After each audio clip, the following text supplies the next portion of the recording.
अस्सलाम वालेकुम दोस्तों, मैं हूं फरहान अहमद प्रॉपर्टी कार के प्लेटफॉर्म से और उम्मीद करता हूं आप सब खैर आफियत से होंगे। अच्छा दोस्तों, आज वीडियो का प्लान कुछ इस तरह 3 से 4 सोसाइटीज़ विज़िट करेंगे। जो जिस सोसाइटी में आया हूं ये पहली सोसाइटी अल गफूर ग्रीन सिटी जो कि स्कीम 45 की लोकेशन पे है। अच्छा, अल गफूर ग्रीन सिटी के बारे में थोड़ा सा आपको बताता चलूँ। अल गफूर ग्रीन सिटी तकरीबन 6 से 7 महीने पहले ही आया था और उसके बाद 6 से 7 महीने की जर्नी में यहाँ क्या क्या डेवलपमेंट हुई उसके हवाले से बात करेंगे। और अभी दोबारा डेवलपमेंट स्टार्ट हुई हैं अचानक से, उसके बारे में थोड़ा बताएंगे। अच्छा, Al Ghafoor green city basically scheme 45 की प्राइम लोकेशन पे है।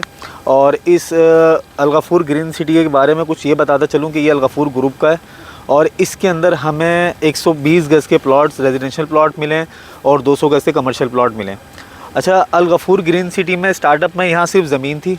ज़मीन के बाद इन्होंने थोड़ी बूम के साथ काम किया, बाउंड्री वॉल कंप्लीट करी, अपना गेट नंबर 2 पूरा कंप्लीट करा। फिर मेन गेट जो इनका वो भी तकरीबन 80% कंप्लीट हो गया। लेकिन जब बारिशें स्टार्ट हुई तो बारिशों के स्टार्ट होने के बाद जो है यहाँ पर काम रुक गया था। अब जो काम रुका था उसके बाद थोड़ी स्लो मतलब मूवमेंट हो रही थी डेवलपमेंट की। जो स्लो मूवमेंट हो रही थी वो गेट के ऊपर हो रही थी, तो गेट पे माशाल्लाह काफ़ी हद तक काम हो चुका है। इसके अलावा अगर मैं बात करूँ वैसे जो डिमार्केशन थी, रोडों की डिमार्केशन भी इन्होंने कंप्लीट कर ली थी, मेन रोड्स की डिमार्केशन भी इन्होंने कंप्लीट करी थी, स्ट्रीट लाइट्स भी इन्होंने यहाँ पर लगा दी थी। इवन यहाँ पर जो इन्होंने 30 फीट और 30 फीट की गलियाँ जो दी थी उसकी भी डिमार्केशन इन्होंने कंप्लीट कर ली थी। अच्छा, उसके बाद क्या हुआ था, बारिशों के बाद यहाँ पर सब्ज़ा उग गया था। आपको पता है जगह ऐसी है, यहाँ पर इतनी आबादी नहीं है, तो सब्ज़ा उग गया था, ग्रीनरी हो गई थी। उसके बाद अब जो है आज मैं यहाँ पर मौजूद हूँ अल गफूर ग्रीन सिटी की साइड पर और इन्होंने काम स्टार्ट कर दिया है अपना, जिसमें इन्होंने अपनी रोडों की डिमार्केशन साफ़ करना फिर दोबारा से स्टार्ट कर दिए। इसका मतलब ये कि जब इन्होंने सफाई शुरू कर दी है तो डेवलपमेंट की कुछ नेक्स्ट जो मूवमेंट है वो स्टार्ट होने वाले हैं। हो सकता है कि ये सीवरेज डालें या हो सकता है कि ये पानी की लाइनें डालें, हो सकता है कुछ ना कुछ डालें। तो इन्होंने अपना सफाई का काम फिर दोबारा से स्टार्ट कर दिया है। एक तो हो गई ये बात इनकी डेवलपमेंट के हवाले से। अच्छा, अब बात कर लेते हैं रेटों के हवाले से। जब ये आया था तो इसमें प्री लॉन्चिंग रेट निकाला था इन्होंने 30 लाख रुपये 3 लाख रुपए की बुकिंग थी इनकी और 27 लाख की टोटल कॉस्ट थी। अब उन्होंने 3 से 4 महीने बाद रेट रिवाइज़ कर दिया, जिसमें इनका रेट रिवाइज़ होने के बाद जो रेट आया था वो ये आया था कि 3 लाख बुकिंग से 36 लाख रुपए का प्लॉट हो गया था। तो इसमें इन्होंने सबसे पहले जो ब्लॉक निकाले थे इन रेटों से वो निकाले थे A, B, C और D, ये 4 ब्लॉक निकाले थे।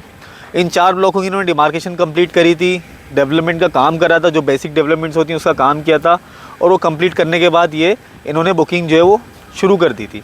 अच्छा, फिर उसके बाद E और F ब्लॉक आया।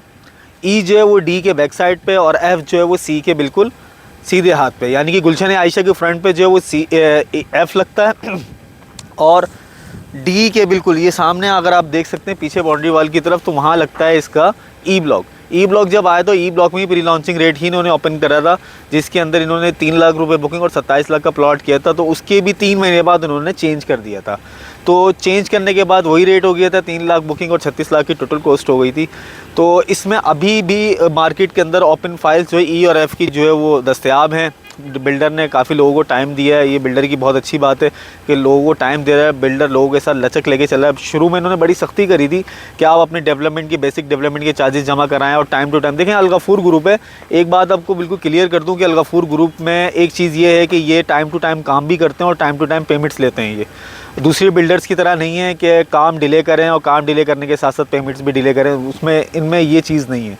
लेकिन इस बार इन्होंने चूँकि सैलाब वाला मामला हो गए थे, फिर उसके बाद हमारी जो इकोनॉमिकल जो प्रॉब्लम्स चल रही हैं उसकी वजह से जो मामला हुए थे, तो इन्होंने काफ़ी लोगों को जो है रेस्ट देना शुरू किया है। एक तो हो गई ये बात।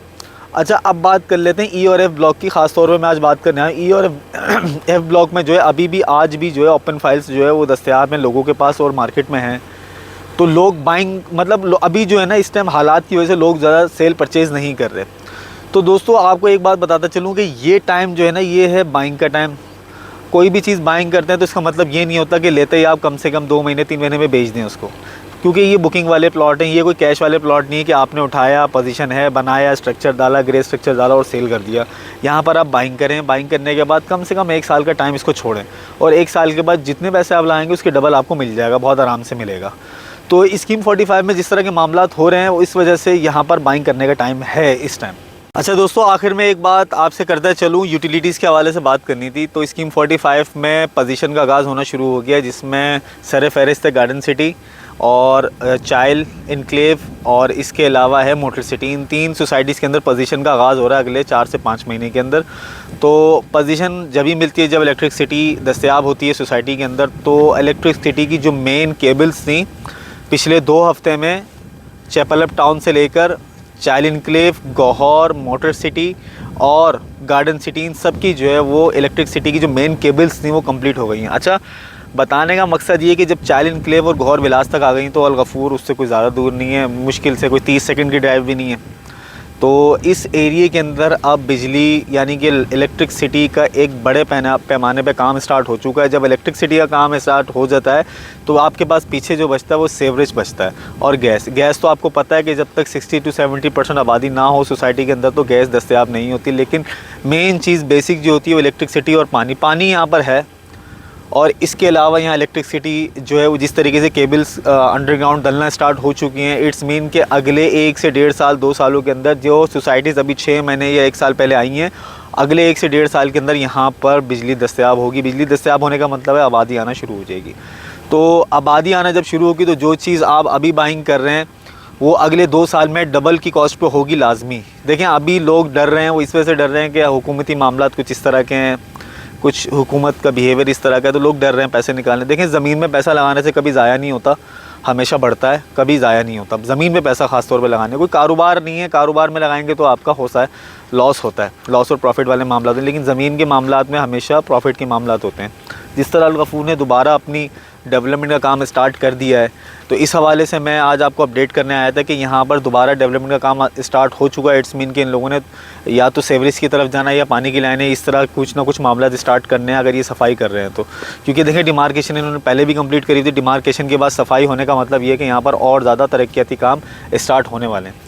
अच्छा, अल-गफूर ग्रीन सिटी की जो जर्नी थी वो मैं आपको बता दी, रेट्स के हवाले से बताया, रेट्स अभी क्या चल रहे हैं मार्केट में वो भी बताया मैंने, जो डेवलपमेंट चल रही है उसके हवाले से बताया, यूटिलिटीज़ के हवाले से बताया कि यूटिलिटीज़ स्कीम 45 में अब प्रॉपर तरीके से आना स्टार्ट हो गई हैं। तो उम्मीद करता हूँ आपको अल-गफूर ग्रीन सिटी का जो ये हमारा आज का टूर था अच्छा लगा होगा। तो अब हम चलते हैं नेक्स्ट सोसाइटी जो कि नाफे गार्डन है, वहाँ चलते हैं, उसके बारे में वीडियो करते हैं और उसके बाद हम फिर आगे की सोसाइटीज़ में चलेंगे इंशाल्लाह। टाइम टू टाइम आपको अपडेट करता रहूँगा। अस्सलाम वालेकुम।